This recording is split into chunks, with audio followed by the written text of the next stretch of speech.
दुनिया में अपनी तरह का एक लौते ऐसे मूर्ति की मौजूदगी के बारे में बताया जाता है जिसमें जीती जागती और प्राण होने का एहसास दिलाता है। क्योंकि अगर कोई मूर्ति को छूता है तो सच में भगवान होने का एहसास होता है। भगवान नरसिम्हा का वो अनोखा और चमत्कारी मूर्ति जिसमें चोट लगती है तो दर्द होता है, जख्म लगती है तो खून भी निकलती है। मूर्ति के रूप में मानो भगवान के शरीर का साक्षात एहसास होता है।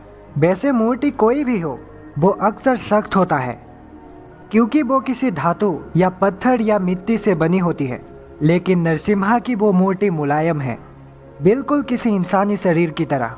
मंदिर के आसपास ही जंगल का इलाका है जहाँ से कभी कभी शेर का दहाड़ सुनाई पड़ती है, लेकिन वो इलाका तो शेर का है ही नहीं, फिर शेर के वहाँ पर होने का सवाल ही पैदा नहीं होता। असल में शेर को किसी ने भी नहीं देखा, ना ही गांव वालों ने और ना ही किसी फॉरेस्ट गार्ड ने, सिर्फ आवाज़ ही सुनाई देती है।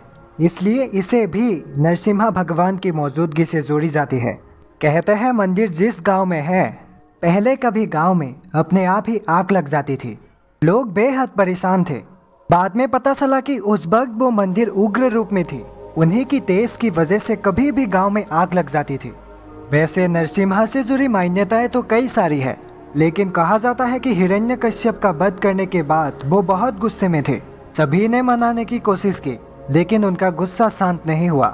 फिर प्रहलाद की भक्ति ने उन्हें शांत कराया। वैसे मूर्ति पत्थर से बनी है, लेकिन ये मूर्ति ऐसी बनी है जैसे किसी इंसान का शरीर होता है। उन्हें जब छुआ जाता है, वैसे हर किसी को छूने की इजाज़त तो नहीं है, तो बिल्कुल ऐसा नहीं लगता कि हमने किसी पत्थर को छुआ है। वैसे मंदिर की मूर्ति स्वयंभू है, जो पहाड़ के अंदर से अपने आप प्रकट हुई थी। बाद में उसी पहाड़ को काट कर मंदिर को अंदर की तरफ बनाया गया था। कहते हैं पहले वो मूर्ति पहाड़ में दबी हुई थी, बाद में लोगों को वहाँ पर किसी चमकती हुई चीज दिखाई दी। पहाड़ को खोदना शुरू किया तो वो चमत्कारी मूर्ति बाहर निकली। खुदाई के दौरान मूर्ति में सोत भी लगी थी और खून भी निकली थी। वैसे मंदिर के सामने से लेकर मंदिर के दरवाजे तक एक लंबी सी सीढ़ियों से होकर गुजरना पड़ता है। यहाँ पर कुल 76 सीढ़ियाँ हैं और इन 76 सीढ़ियों की होने का वजह भी है। दरअसल पहाड़ में खुदाई के दौरान कुल 76 मजदूर काम कर रहे थे। जिन हथियारों से खुदाई हो रही थी, इनकी एक सोच जाकर मूर्ति के नाभि के निचले हिस्से में लगी। घाव इतना गहरा था कि खून बहने लगा। तब वहाँ पर जोर का एक दहाड़ सुनाई पड़ा। यह दहाड़ इतना खतरनाक था कि डर के मारे पूरे 76 मजदूरों की मौत हो गई और उन्हीं की यादों में मंदिर में इन 76 सीढ़ियों को बनाया गया है, जो सीधे मंदिर की दरवाजे तक जाते हैं। वैसे पुजारियों के अलावा किसी को भी मंदिर की गर्भगृह में प्रवेश करने की अनुमति नहीं है। लोगों को बाहर से ही भगवान का दर्शन करना पड़ता है। मूर्ति का नाभि वाला हिस्सा बहुत ही खास है, क्योंकि वहाँ पर सोत लगी थी, इसलिए हल्दी लगाया जाता है और उसी हल्दी को भगवान की प्रसाद के रूप में दिया जाता है। वैसे वो मूर्ति बहुत ही अजीब है।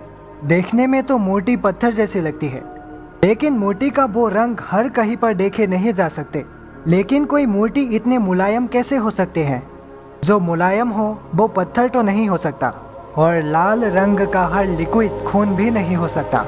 वैसे पहाड़ों को काट कर मंदिर को अंदर की तरफ बनाया गया है। अगर मूर्ति पहाड़ में से निकला है तो वो पहाड़ का ही हिस्सा होगा, लेकिन पहाड़ तो ठोस है, फिर मूर्ति मुलायम कैसे?